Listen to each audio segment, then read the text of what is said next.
Salut, je suis Fred et je suis pour ce festival de tutos dans les coulisses du studio où on enregistre pas mal de vidéos pour vous présenter tous les usages possibles des dorures, des pigments, des feuilles à dorer, des feuilles miroirs, des copeaux, de plein de choses. Oui, des pigments, je l'ai dit.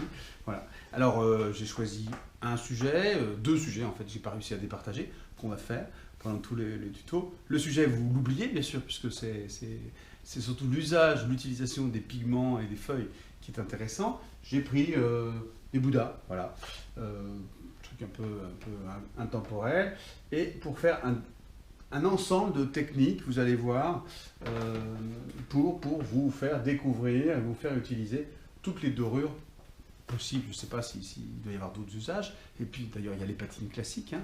Là, on est dans une technique mixte. Les dorures possibles que vous allez pouvoir utiliser dans vos différentes créations. Donc on y va, le matériel, les différentes étapes. On va passer par l'étape Wenzu et transfert d'image pour avoir un support intéressant à travailler. Et vous allez voir que le tuto se termine. On peut après derrière revenir avec des patines pour en faire voilà, une œuvre d'art entre guillemets ou une création très personnelle. Là je me suis arrêté dans l'utilisation des pigments parce que c'est le sujet du tuto. Les pigments dorés, les feuilles à dorer, les copeaux. Voilà, ça y est, je m'arrête, on y va, au boulot. Alors pour démarrer, pour avoir un sujet, un support à peindre, à dorer, avec toutes les techniques de dorure différentes qu'on va expérimenter, je vais continuer à utiliser la technique de transfert sur Wenzu, ce qui est le plus simple et puis de plus compatible avec cette technique. Je trouve que ça va bien ensemble.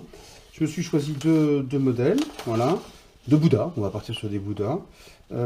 Sur papier, je les ai choisis, et puis après, donc, comme d'habitude dans nos tutos, j'ai découpé des feuilles de Wenzu aux dimensions de feuilles A4 et j'ai imprimé ces deux sujets sur des feuilles de papier Wenzu. Voilà.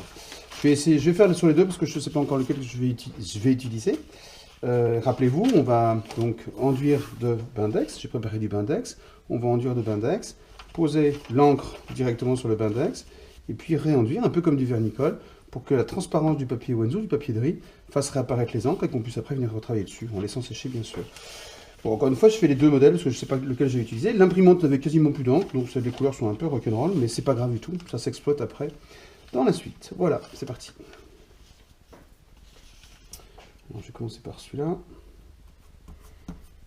On applique le Bindex, comme je dis toujours, voilà, généreusement, mais il ne faut pas que ça fasse des gros paquets de Nutella ou de confiture.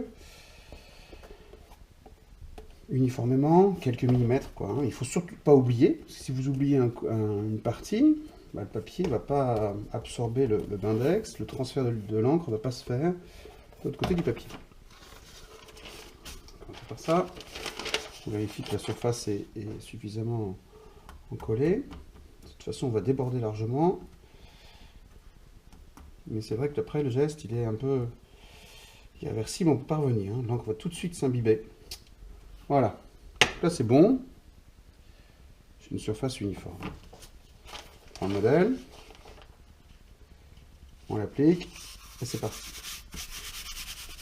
Voilà. Vous lissez bien. Ça gondole tout de suite un peu. Hein. C'est pas grave. C'est même très intéressant. Toutes les imperfections vont être intéressantes. Et après, je vais aller rajouter ici le Bindex aux endroits qui n'étaient pas assez. Et puis, on va faire façon vernicole. Donc, on va remettre du Bindex au-dessus pour maroufler complètement le papier, le fusionner avec la toile.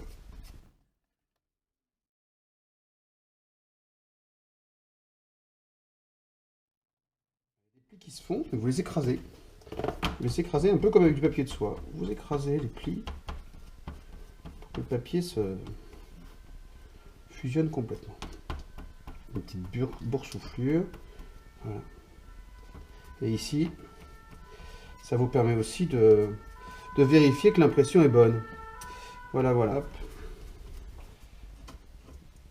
Ici, j'avais pas mis assez de Bindex en dessous, donc ça permet de repasser par en dessous. Voilà. Je recommence ici, sans autre explication. C'est exactement la même démarche, même technique.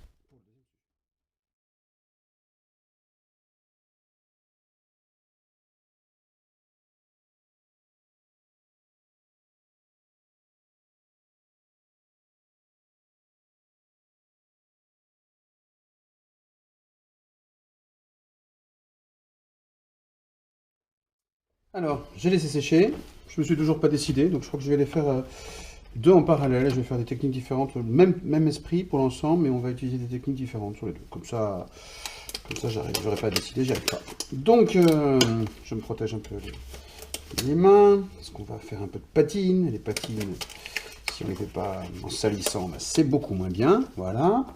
Et donc, on va, comme d'habitude, hein, pour matifier un peu l'ensemble, patiner, vieillir entre guillemets la technique de transfert avec du Bindex, je vais y arriver, et du Wenzu. Donc on va utiliser une patine. Donc je vais commencer par de l'argenté. Je verrai comment je le fonce après pour pouvoir après venir avec d'autres dorures. Voilà. Une éponge naturelle comme d'habitude et on va venir frotter au départ sur l'ensemble pour casser ce côté neuf, copie, photocopie, imprimante quoi. Voilà. Et ce qui est intéressant, c'est que la peinture donc prend différemment sur le Bindex en fonction des endroits. Ça, je l'ai déjà dit plein de fois, hein. Mais ça fait toujours le même effet, super. Alors évidemment, il y a beaucoup de reflets avec ce côté brillant, mais voilà. L'acrylique va s'incruster, surtout si vous la laissez un peu en épaisseur. Va s'incruster dans toutes les petites infractuosités du Bindex et les différences de niveau. Ensuite, on repatine. Vous voyez que quand on a laissé un peu sécher, mais très peu, hein, quelques minutes, même pas, là, on a un effet de patine avec des effets un peu imprévisibles et sympathiques.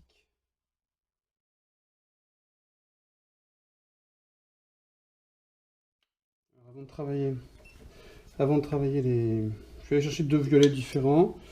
Je vais continuer la patine pour pouvoir avoir un peu plus de contraste. Voilà. Pour qu'on puisse travailler en delta, en différence avec nos dorures après.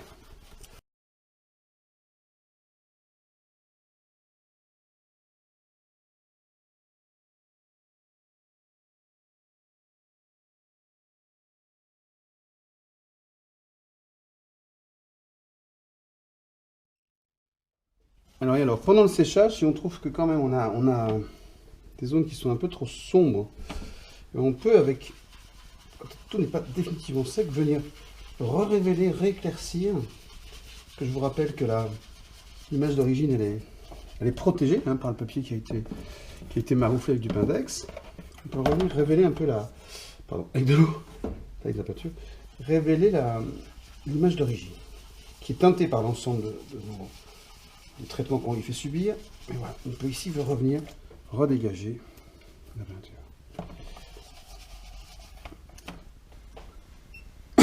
Alors, maintenant que c'est sec, sur les deux éléments, on va faire un peu en parallèle. J'ai repris les modèles pour qu'on puisse retrouver un peu l'inspiration, quoi, enfin ce qu'on va faire. Alors j'ai plein de choses à vous montrer sur les dorures et les argentures et toutes les finitions de ce type-là. D'abord, le travail avec les feuilles miroirs et la miction en relief. Vous allez voir, c'est super, ça permet d'avoir du travail de précision. On va pouvoir, j'ai envie d'aller par exemple tracer ici un petit peu les plissements des draps, par exemple. Et puis dans les cheveux, il y a des trucs à faire là, des petites bouboules. On va faire ça aussi ici. Ça, c'est un premier point. La peinture argentée, on l'a déjà vu, avec les reflets un peu irisés, donc on ne va pas revenir dessus. On utilisera aussi de la miction liquide avec deux choses, des feuilles d'or, imitation or, et puis des copeaux. J'ai pris des copeaux en cuivre pour qu'il y ait un petit peu de tout. Les copeaux, on va les saupoudrer par là. Enfin, on va voir, je verrai bien. Les saupoudrer par là. Les feuilles d'or, on va aussi faire un petit peu sur les vêtements. Je pense que ça pique pas mal. Et puis après, bah, c'est tout, les feuilles miroirs. Hein, et on finira avec des pigments. Ah oui, si. Quand tout sera bien sec, on finira avec du Bindex à nouveau. Vous allez voir, une méthode pour appliquer les pigments dorés. C'est une tuerie, ça donne un effet extraordinaire. Mais ça, c'est de la finition.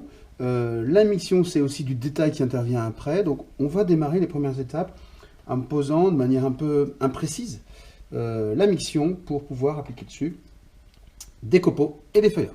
Allez, c'est parti. Allez. Alors, on y va avec la miction. Donc, première étape, on va passer, alors vous prenez un pinceau vraiment qui ne craint rien, qui va vivre peut-être ces derniers jours, par ces dernières heures, dernières minutes, parce que la miction, c'est pas quelque chose de très cool. Voilà. Oh, j'ai oublié de la secouer.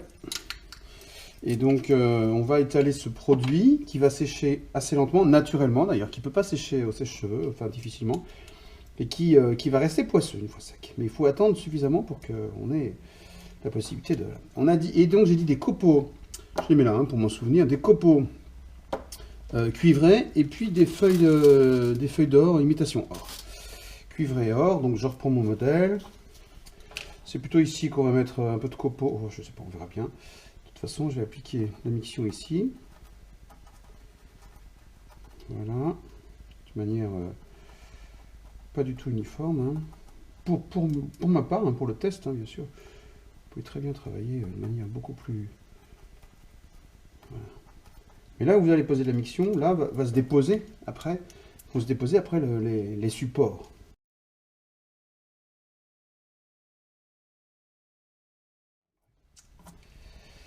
Et puis de la même manière, sur l'autre modèle, l'autre support, pardon, que j'ai toujours pas réussi à choisir.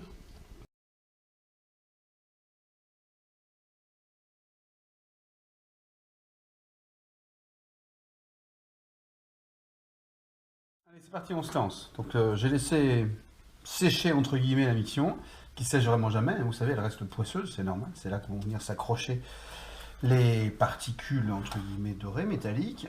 Et donc on va commencer par les copeaux. J'ai pris un couteau en plastique, un couteau à peindre en plastique. Et puis avec, on va se retrouver à peu près dans les zones. On va rechercher les zones qu'on avait utilisées avec la miction et on va pouvoir poser les copeaux. Et donc les copeaux ne restent qu'à l'endroit où il y a eu la miction. Vous pouvez un peu en aveugle, entre guillemets, passer vos copeaux. Ils n'adhéreront qu'à l'endroit de la miction. Et c'est ça qui est assez génial dans ce travail, qui est aussi absolument imprévisible. Hein. Voilà.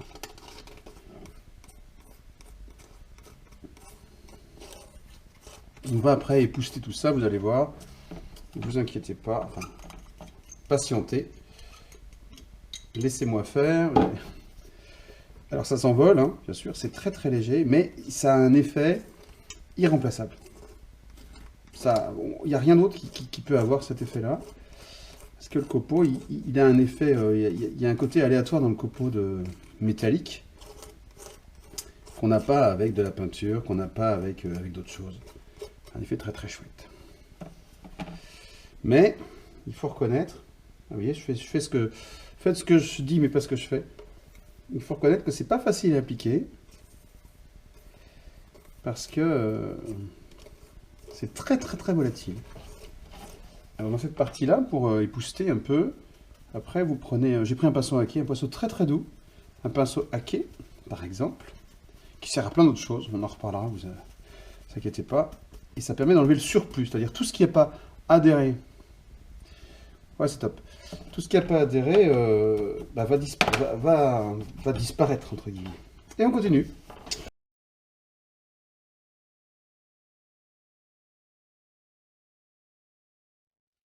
Alors, pour la suite, deuxième exemple.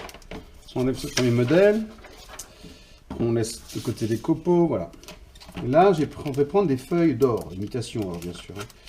Alors là, vous allez voir, c'est tout aussi sensible. C'est très fin et ça va se déchirer, entre guillemets,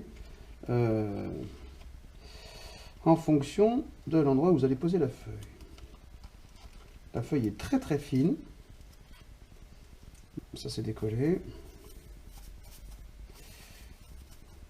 Voilà. C'est à ces endroits-là. J'avais fait un peu de la même manière, on va faire adhérer la feuille à l'endroit, voilà, où on avait posé la miction. Et en tâtonnant,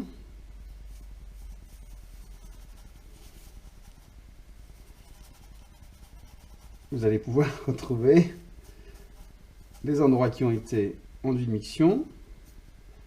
La feuille, elle se balade, on a l'impression qu'elle va tout recouvrir, mais en fait, elle ne reste qu'à l'endroit où il y a de la miction. Donc, il faut absolument avoir un spalter très souple et puis aussi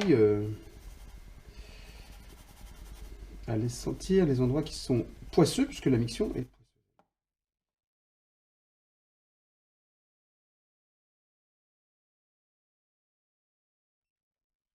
Alors, troisième effet possible, on va travailler la miction relief. Ça, c'est vraiment génial. Bon, donc vous connaissez, on a déjà utilisé la miction liquide, classique, pour faire ces effets-là. Voilà.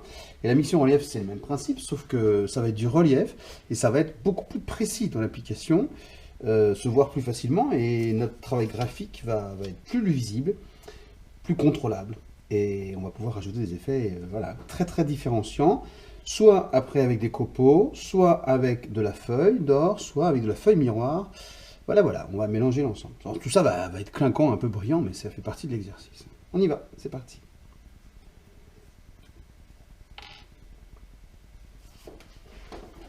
Alors la canule, ce qui est intéressant, c'est que la canule est précise, donc avec elle, en regardant, donc cette fois-ci, hein, bien sûr, en regardant un peu loin, on va pouvoir tracer, dessiner ce qu'on veut.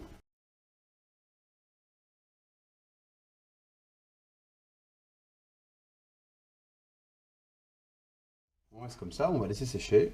On voit rien, hein, c'est difficile de voir. Si, si, on voit un petit peu ce que j'ai fait. Voilà, on voit ce que j'ai tracé. On attend un peu. Je vais faire la même chose avec le deuxième modèle, parce que j'ai pas réussi à me décider. C'est pas du tout prévu, mais écoute, voilà.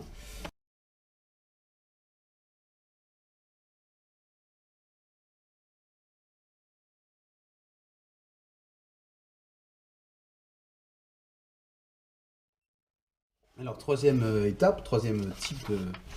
Je sais plus où j'en suis, au troisième, ouais, c'est ça. Après les petits morceaux, après les feuilles, on va passer à la miction relief que je vais utiliser. On peut l'utiliser donc encore une fois avec les feuilles d'or, mais là je vais prendre des feuilles miroirs pour avoir un contraste encore plus fort, mais ça revient. Hein, mais ça s'applique dans le sens où en final, voilà, vous appliquez, moi je le fais avec le doigt parce que je préfère maîtriser, du côté non argenté, et ça s'applique sur l'ensemble, à l'endroit où vous avez mis la miction. Et en particulier la miction relief. Regardez ça un peu, les reliefs super importants que ça crée, c'est génial.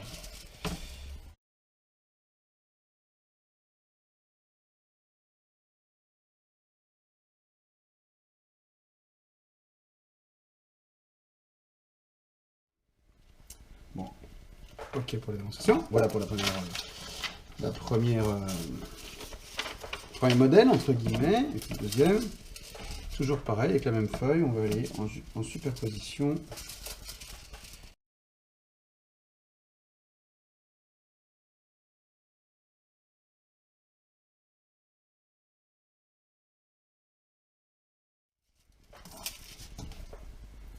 Vous avez un résultat très très fin, magnifique. Alors, dernière application, dernier mode d'application des dorures, ça peut être des pigments dorés ou argentés ou cuivrés, etc. Des pigments, là j'ai pris de l'or jaune, avec du Bindex. Et vous allez voir qu'une fois que tout est sec, alors il faut bien que votre toile soit bien sèche. Hein. Bien sèche de tout, de miction, d'acrylique, etc. Une fois que la toile est sèche, on va pouvoir appliquer au Bindex une couche fraîche sur laquelle les pigments vont venir se coller. Je le fais souvent à l'extérieur pour donner un effet voilà, d'encadrement entre guillemets.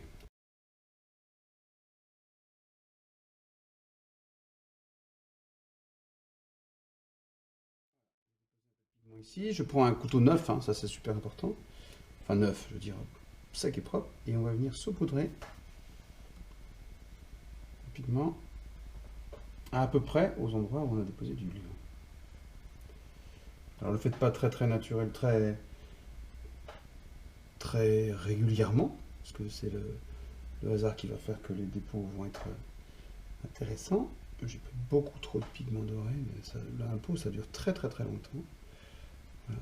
Et après, on va venir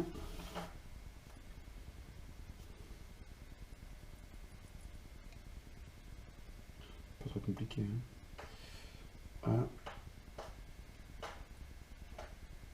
Voilà, on va considérer qu'il y a assez de pigments. Il en faut très peu. Hein. Et après, on va venir tapoter pour répartir uniformément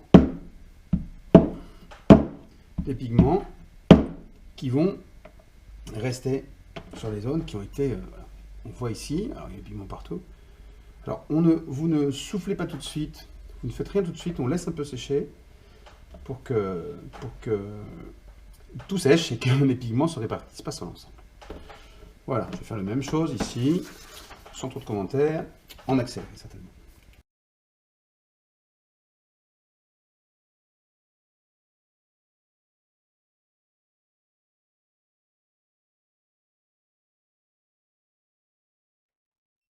Alors là, on y va, on va accélérer un peu le séchage. Hein. C'est faisable.